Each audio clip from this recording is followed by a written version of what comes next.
হাতে আমার কোরআন। 22 সালে 250 আল্লাহ কোরআন ধরে দিয়েছিল জামে মসজিদ। আবার পুনরায় করতেছি যে কারা মুসলমান ধ্বংস করার জন্য শেখ হাসিনা আমার সাথে কোথায় থেকে কথা বলছে, যা পৃথিবীর মানুষ বিশ্বাস করার জন্য যে বাংলাদেশে মুসলমান কাফের জন্মেছে, মুসলমান হয় যে মুসলমান ধ্বংস করার উদ্যোগ নিয়েছে। লিঙ্গ দেখার স্বপ্ন দেখলে দেখবেন, কল্পনা করলে দেখবে, আপনি মনে মনে বললে শুধু জোরে দেখবে, আবার আপনার অতীত জানবে আপনি ছোটো থেকে কোথায় কী করছেন। তাহলে ওই আইনটা চালু করে আমি দেশের সাথে দেখতেছি, তাহলে ওইগুলো আমার সাথে না হলে দেশ প্রকাশ হতো, তাহলে ওই আইনটা চালু হলে এই দেশের দর্শন হত্যার জানা সব কিছু বন্ধ হবে কিনা। কিন্তু কারা দর্শন করলে বিয়ে বসে, কারা মা দিয়ে এক জামাই নেই, কারা মার সাথে জানা করে স্বীকার করবে, যারা মার সাথে জানা করে, যারা মার সাথে জানা করছে তাদেরকে আমরা কি জিন্দা জ্বালা রাখা ছাড়া যায় কিনা। তাহলে কারা মুসলমান ধ্বংস করার উদ্যোগ নিয়েছে অনবরত। আব্দুল কাদের জিলের হজরমা কাফে যারা সুন্দর কথা বলে জিন্দা জ্বালা যাবে না, কখন থেকে আমি বলে আসছি অনবরত। এখন কোরাস থেকে সেনারা কখন আসবে? কোরাস থেকে সেনা আসতেছে কেন? ওরা ওদের কি যে ইরান সৌদির বাদশার কি ইরান জন্ম ঠিক নাই, সৌদির ইরানের প্রেসিডেন্ট কি জন্ম ঠিক নাই? কারা বিশ্বাস করতেছে না আমার কথা?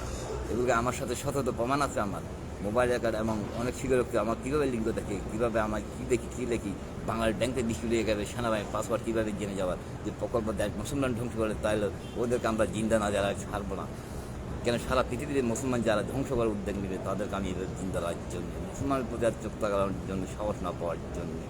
ওটাই এখন সারা পৃথিবীর দিকে এলান করেন কখন আসবে কোরাস থেকে সেনারা যে দেশ মুসলমান ধ্বংস করার জন্য উদ্যোগ নিয়েছে, জানা হত্যা।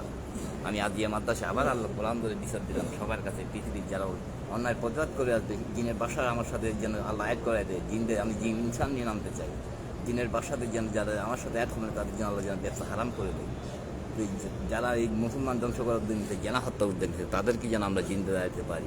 সারা পৃথিবীতে যেন ইসলাম কায়েম করে দেয়, এখান থেকে যেন ইসলামের পরকার বাংলাদেশ পাকিস্তান ইন্ডিয়া যেন আল্লাহ এক করে দেয়। বাংলাদেশ পাকিস্তান ইন্ডিয়া এক না হলে আমি জানি সারা পৃথিবীতে ইসলাম কায়েম করা যাবে না, সারা পৃথিবী বিচার করা যাবে না। আর বিশেষ করে কী জানতে চান আর যে মানুষের অতীত জেনে লিঙ্গ দেখে মোবাইল ছাড়া কথা বলে আবার প্রমাণ করে না মুসলমান ধ্বংস করার যে উদ্যোগ আছে কিনা শেখ হাসিনা নরেন্দ্র মোদী আমের লোকরা যে হিন্দু ধর্ম গ্রহণ করে না। আমার ভাই যে বুনগাচাল বালিকা মুরগাচাল কেন ওরা দুইশের মার সাথে জানা করছে স্বীকার করে দিচ্ছে কিনা, মিথ্যা হলে যেন আল্লাহ আমাকে গজব দেয়।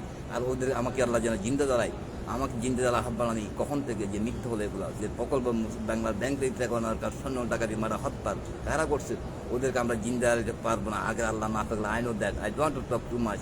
এখন আপনাদের সারা পৃথিবীকে গজব দেওয়ার জন্য, আল্লাহ ধ্বংস করার জন্য যারা এদেরকে জিন্দা জ্বালা যাবে না, যারা এদেশ থেকে ইসলামী পতাকা উঠতে লোক হবে, যারা মুসলমান ধ্বংস করার উদ্যোগ নিয়েছে, বাংলাদেশে যে কামড়ে যে কুফুরি আসছে লক্ষ হাজার কুফুরি, ওদেরকে সহ আমরা জিন্দা রাখার জন্য শেখ হাসিনা সেনাপ্রধান, আওয়ামী লীগের সাংবাদিক, জনগণ সবাইকে যারা মুসলমান ধ্বংস ওদের সমান ভাগ যারা সই নিছে তাদের যোগ্য, যে অন্যায় করে যে ধরনের সই করে কোরআন এবং হাদিস আছে কিনা তা আল্লাহ দেখার জন্যে কাফেরদেরকে